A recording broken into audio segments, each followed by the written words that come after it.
It's the World Time Attack Podcast, a podcast about the most exciting form of no-holds-barred motorsport known to this universe. G'day everybody and welcome back to the World Time Attack Challenge Off the Record podcast. I'm joined by my co-host and the CEO of World Time Attack Challenge, Ian Baker, and our very special guest for the day, Tim Slade. You may recognise Tim for a couple of podium spots at World Time Attack Challenge. He was the first driver to go in the 120 bracket at World Time Attack Challenge, and a back-to-back champion in 2016, 2017. Welcome back, Tim.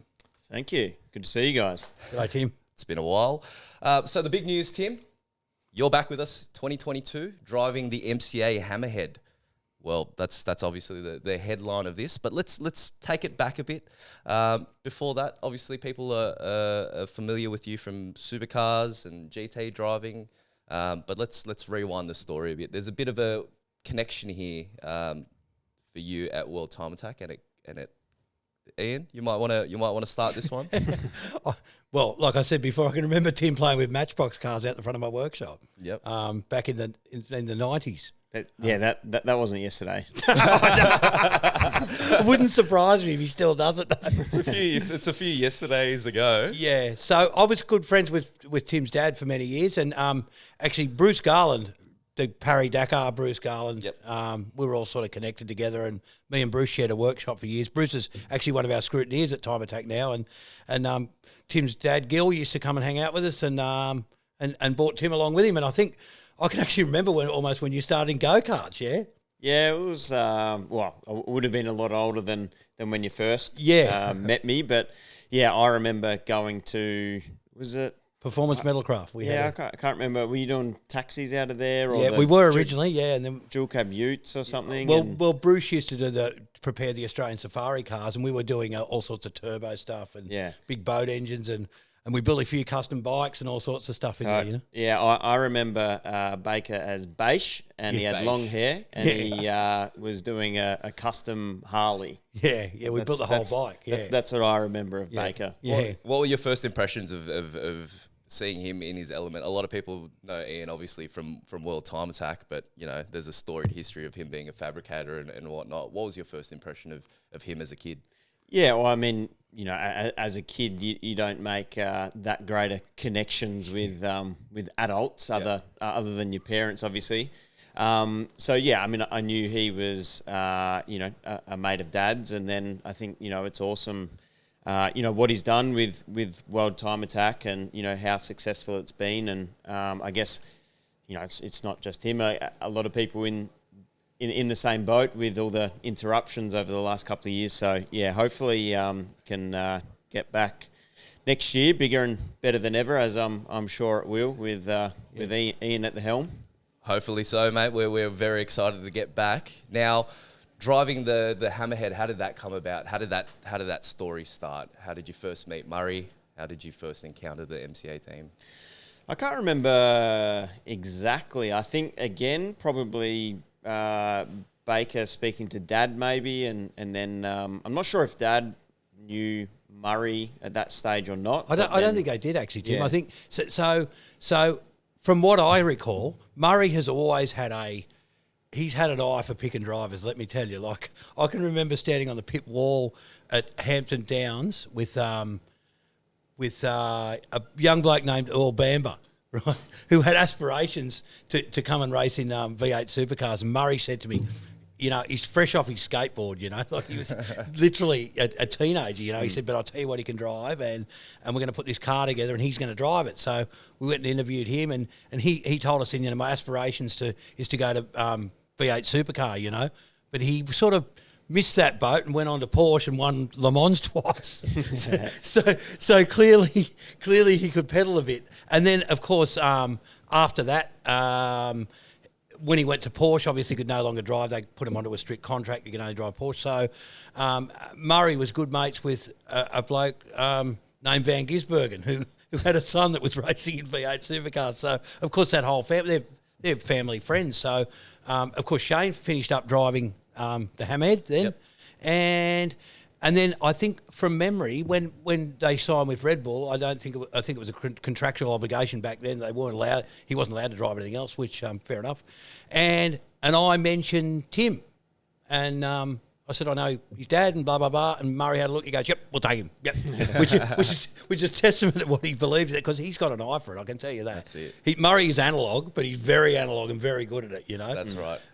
So yeah, and I just spoke to Gil and Tim, and and we got it all together, and yeah. So obviously, Murray picked you up because he's seen, the merits of your career. Where did it all start for you? You said karting. Yeah, actually, started two wheels first. I guess. Cool.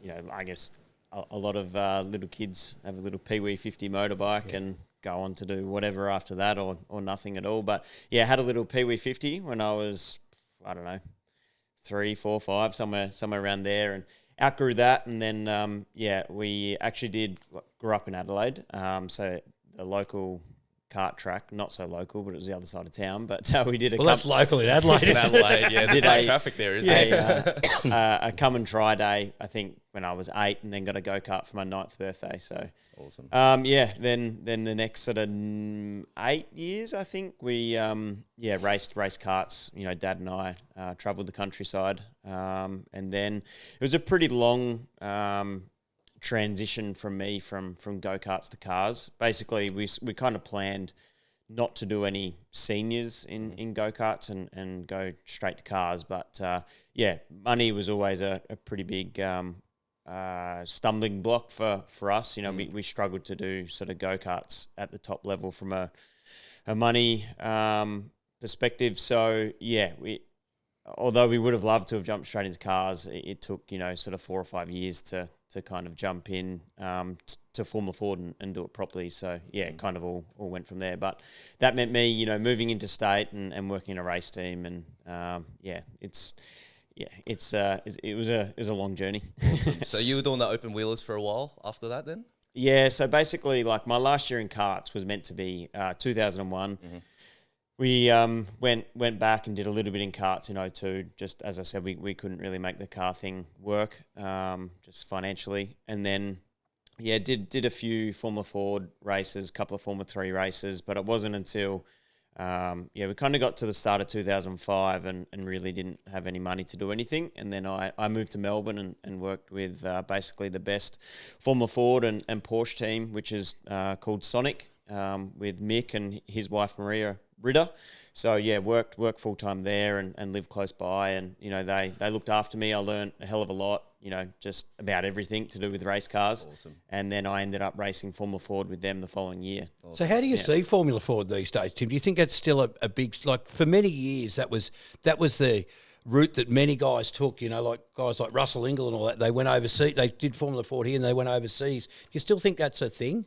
Yeah, I mean, I wish it was, because I think, you look at the amount of people that have come through Formula Ford, not only here but overseas, but it's all changed a little bit. I don't actually think they, your Van Diemen's and McGales and your big Formula Ford manufacturers actually make cars anymore. Right, because I think Formula 4 has taken over. Yeah. But, personally, I think Formula Ford's a much better category. You learn a lot more about, the basics of driving and racing. The cars move around a lot, and you just learn a lot about car control. And I think also the scale of the finance required these days compared to back in those days. I think from what I can see, if you had a lot of talent and a bit of backing, you could sort of go a fair way. Where now, if you've got a lot of talent and not a lot of money, you're going to come to a real... Yeah, exactly. And it is hard in Australia at the moment, to be honest. Like I've spoken... I still have a little bit to do with go-karts. I work with my mate Troy Hunt and his team back in the Australian Karting Championship. So just speaking to a few young kids and their parents, and it's hard because like before you would just say go-karts and then Formula Ford. Formula Ford still exists, but it's definitely not as competitive as it once was. The channel to go there, you're just going to get to a grind to a halt rather than where before you used to be able to go potentially all the way. And I mean, before, the Australian Formula Ford Championship used to race at all the supercar rounds, whereas now it's more so kind of at state level races.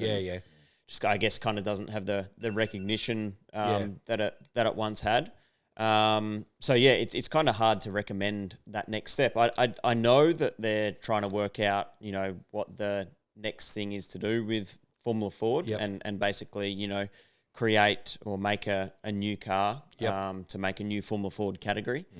Which, hopefully, you know, they can get it right. Because I think it's definitely an important step, you know, out of go-karts. They used to do the driver to Europe, didn't they? So if you won the championship, I think they did. Did they give you a driver, a paid driver? Yeah, I can't remember exactly what it was. Whether it was maybe go race the Formula Ford Festival at Brands Hatch. And they provided funding to do that.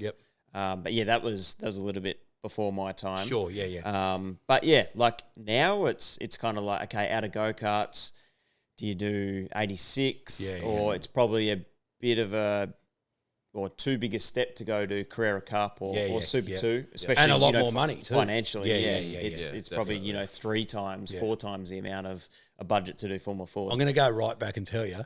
Tim's dad used to race Formula V. Oh, really? For quite a while too, didn't he? Yeah, I actually, I was born in Sydney. And I definitely have memories, of our place over Hornsby. And, there's some pictures of me sitting on Dad's lap in the Formula V. They were a really popular category back in the 70s and 80s, weren't they? Yeah, so I remember, at Amaroo. Amaroo, yeah. Wow. So it's pretty cool. Awesome. So how did you transition from open wheelers into tin tops? Like, what was the first full body car that you raced? Yeah, well, I guess probably like a lot of young kids, you have aspirations of the European dream and chasing Formula One, but you know, I guess that was pretty evident early on that, you know, like I said, we struggled financially here, so we would have had no hope of trying to go to Europe and making something happen there. So a sponsor that I had in Formula Ford was Dexion, and they actually were supporting a team in the Super 2 category. So awesome. That I guess we had that link there, and they again sort of sponsored that car. So you brought the sponsor along, and that bought the. Oh, well, they were already, like a major sponsor of that team. Right. So, okay. So that opened the door for you. Yeah. So it didn't go all that smoothly again, just because we were so sort of tight on money. We still needed to provide, a chunk of funding to make that deal work. And so actually I drove with 2 different teams. My first year in the Super 2 category, which was the first year after open wheelers, Formula Ford. And then the following year after that, we never had the money again to do like Super 2 properly. So the best way we could do that that I saw was actually, run my own team. And I had, a person who's backed me for a long time in my career is James Rosenberg, who's I say I'm born in Sydney, but I call myself a South Aussie because it's where I grew up. So James is a South Aussie as well, and he actually bought a supercar for me to drive in the Super 2 Championship for the second year. So that was a Perkins car, and I ran that out of a couple of different workshops, but ended up running it out of Perkins race team because I was good mates with Jack, and Jack was actually my mechanic in go-karts for a couple of years. Oh, really? Yeah.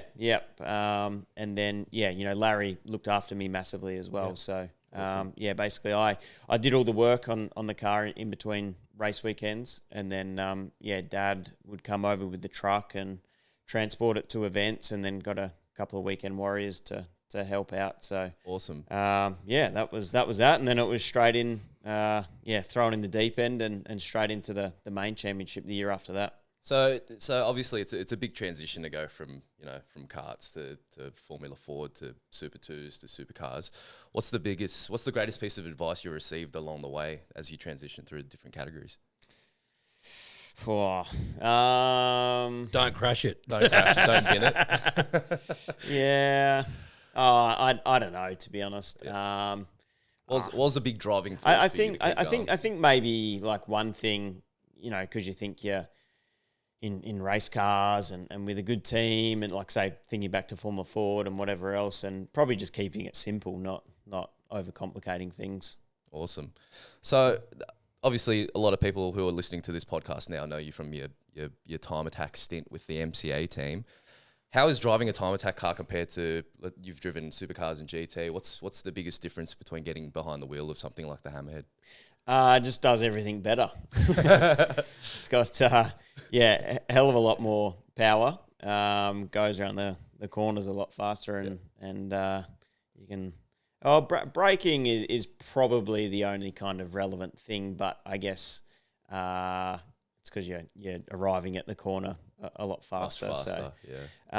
It's really cool to drive. It's actually a lot of fun. I guess probably the only thing that feels similar from a cornering perspective is say like a GT3 car across the top at Bathurst. Where you have quite a lot of aero, but it was and you got to remember definitely good fun. Those cars are meant to survive, laps and laps and laps. 12 hours, 10 hours of Bathurst bumping into each other and running up curves of the Gold Coast, and where the time attack car's designed to do one lap. That's right. It's like like drag racing in corners. A lot of people describe it as. Yeah. So the driving style is definitely different in a time attack car for you. Is there a bit? Yeah, of a learning curve? most different category cars, they all have their differences, but I guess when you've been a professional race car driver for a fair stint of time, you learn, and I have driven quite a different, I guess, a lot of different cars over the years. So you learn to adapt to different cars, and it's kind of the same at the end of the day. It's got four wheels, steering wheel, pedals, and you try and maximise the strengths and minimise the weaknesses, really. How was it working with Murray? It was family team, and he's so he's got years of experience, but he's a very analog kind of guy, you'd say. He's keep it simple and If I could pick, the type of person to work with, it'd be someone more like Murray. I just like I said before, keep it simple. Yeah. There's no bullshit with him. You just sort of tell him something, he'll think about it if it makes sense, and he'll go and do it. Yeah. Well, he's got a thing where he says, look, we don't complicate everything. We've got to get 80% of the car, I think it's 80% of the car 100% right. Yeah. Rather than the other way reinventing around. the wheel. And, so he's very, once we get all those fundamentals right, and I think up until a few years ago, look, he didn't even have any data on there. He was doing it all by himself, working it out, just using 60 years of experience and going and speaking to the driver, and so that was good actually. After the first year, then the second year, I was at BJR at the time, and I actually got and just help help with all the sort of engineering side of things, but more so all the data and and that stuff. So that was really good, and Tony, who was my engineer at BJR, he loves all that stuff as well, turbos, aero, whatever else. So he was in his in his element. One thing that we've found is that the people that love time attack most are the engineers. There's all these XF1 and IndyCar guys involved now because they can express themselves, whereas you're not restricted by a rule book. Exactly. So they all want to get involved. This is cool, Yeah, definitely. So you did mention Bathurst earlier, and you co-drove Bathurst a few years ago with Scotty McLaughlin, who is now over in the States driving in Indy cars, which was completely different for him. I'm sure. If you had to race in a completely new discipline, you obviously do supercars and GT and time attack. What would you want to try your hand in? I haven't really thought about it too much. Drifting. But, that's on the wrong way around.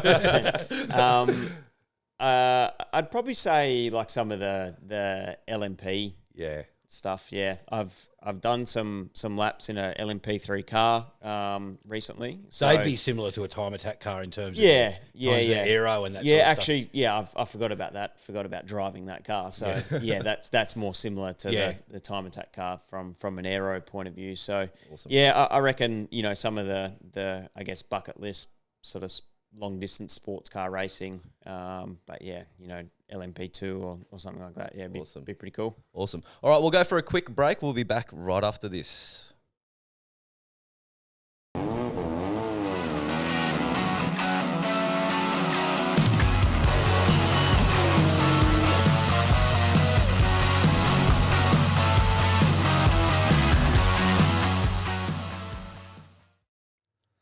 right, and now we're back. So we just had a quick break. Now, I guess the next thing, Tim, is moving ahead. Like we said, you're back in 2022 at World Time Attack Challenge, back behind the wheel, of the MCA Hammerhead, which you took to 2 winning places. How do you feel about getting back in the car? Yeah, like I said, it's enjoyable to drive, and Murray and all of his guys are great to work with. So, yeah, I guess as a race car driver, you like sort of driving cars, and it's another opportunity to get behind the wheel and have some fun. And he's also making quite a few upgrades this time round, so which you'll see. Is there a lot of pressure that now that you've won that in that car back to back? Is there more pressure on you from Murray to get back in and take the top step? Definitely not from Murray. And there's no pressure on myself. You can only do what you can do. So just go there and do your best and see where that places you at the end. Awesome. So you were one of the first drivers to get into that 120 window at Sydney Motorsport Park. And obviously the last couple of weeks at Sydney Motorsport Park, you've been in a supercar.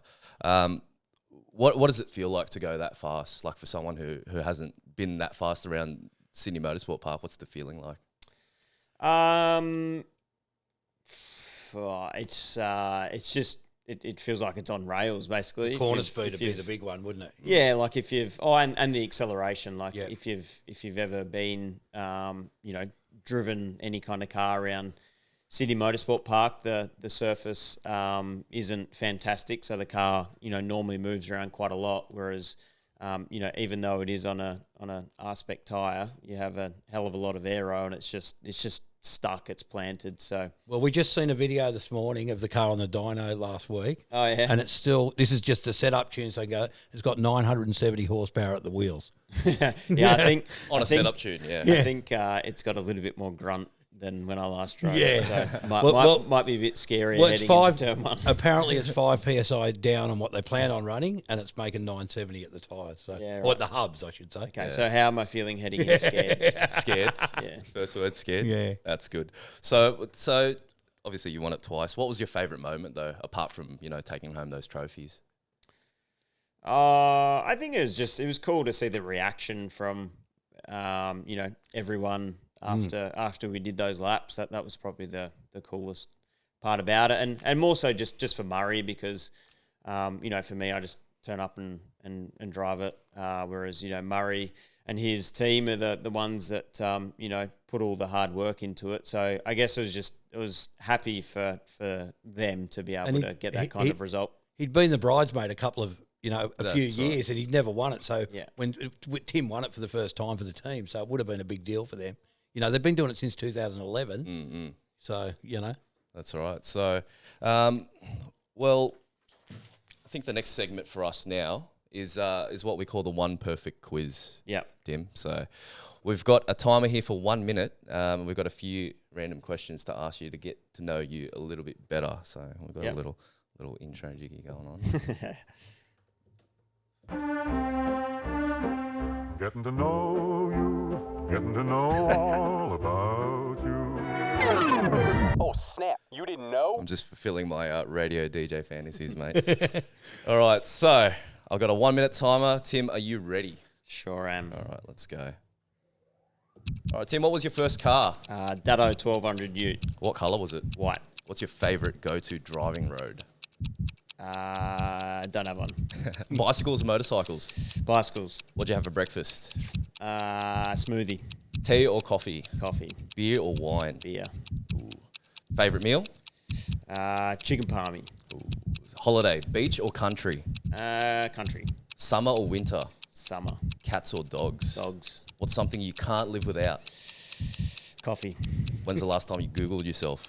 I did the other day actually, but that was because I saw an old go-kart friend, and we were talking about my old helmet design. Gotcha. Do you speak any other languages? No. Batman or Superman? Batman. Favorite genre of music? Everything. Favorite song? Don't know. Last TV show you watched? Can't remember. Favorite movie? No. Favorite sport? Motor racing. There you go. Perfect. On the money, on the time. Good work, Timmy. Only you and Barton Moore have finished on time, but you and Barton Moore are the only people that have taken the quiz. So what do you expect? That's right. So before we wrap up, mate, do you have any messages for people who are coming to see you in World Time Attack 2022? What can they expect to see out of your drive? Any messages for them, mate? No, nothing from me. It's probably more a question for the event organiser. It's just great to see you back in the seat, you know. And I think the exciting thing for us this year is for the first time ever in the whole event that we've got 3 cars that can actually win. And I think every year coming to this event, there's been a red hot favourite that sort of everyone's sort of gone, no one's going to beat that. You know, even when you guys come back that year, and it was sort of like, yeah, the Porsche was there, but it wasn't. That was never finished. Yeah. And now, you know, with the updates that are happening to Murray's car, and the Porsches had more, and Tilton Racing have done a 120 on moderate boost around there now. Yeah. So they're going to be in the game too. Yeah. So despite the fact that we're going to struggle to get anyone from overseas because of the, you know, the COVID thing and shipping is just a disaster. Mm-hmm. Like I wouldn't put someone's car on a boat because it may not even get here, you know. Yeah, so it's still an exciting time in this sport, you know. That's right. And those top three pro cars are they've been the champions since 2011. So that's awesome. Well, thanks, Timmy. Thanks for your time, mate. And everyone, thanks for listening to the World Time Attack Challenge Off the Record podcast, made possible by all our incredible event sponsors and supporters. And of course, you, our World Time Attack Challenge fans. A reminder: World Time Attack Challenge is on 1st and 2nd April 2022. Get your tickets now from worldtimeattack.com. Follow us on Facebook, Instagram, and YouTube. And you can tune into this podcast wherever you listen to podcasts. So thank you, everybody, and see you guys next time.